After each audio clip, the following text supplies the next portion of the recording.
Well, this is slowly coming out of the car. I found something interesting. It annoys me a little bit, but the engine's still good, but I'll do a video. Now here's pretty much the complete gas system under the bonnet. So the only other thing is a tank in the back. Now this is worth quite a lot of money, and ever since day one they've been running a K&N pod filter. You know, those racing filters? I don't have one here to show you. But I saw it on this car. I know it was there. As I was pulling it apart, I found something that made it look like it had no air filter on it. And this is why I always say don't use those fucking pod filters. Now would you just look at the inside of that throttle body?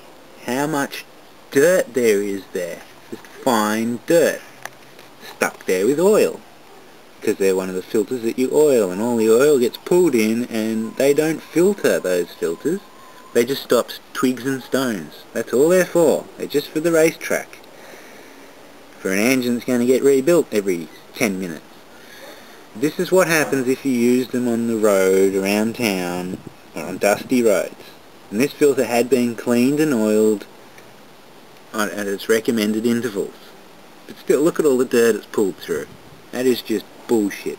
So if you've got one of those filters on your car, fuck it off right now and put a paper element filter there or something that will actually filter. Just hold it up to the sun, and if you can see straight through it, throw it out. But so this is what happens. Luckily the oil stuck all the dirt here and in the inlet manifold instead of letting it all go straight through to the engine. And being LPG, it's a dry fuel, so it didn't rinse the manifold out.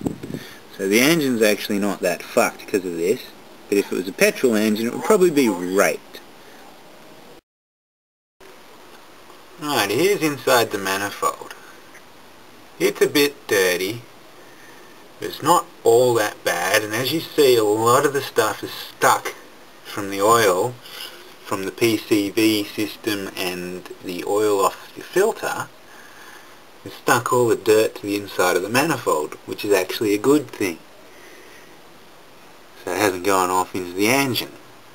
If it was running petrol though, that would be nice and clean, and the engine would be running pretty bad and probably blowing a bit of smoke. But as you saw from the test I did to it, this engine's still alright. So I'm just annoyed about this. Good thing I'm putting a new manifold on it. There we go, that was a bit of a ramble, but it just annoys me when people go and put those shitty things on and don't actually research it. So, you know, you might spend $1,500 on all this, but it all blocks up now. I have to fully, pretty much reco this because the filter was just shit. Oh well, that's what happens.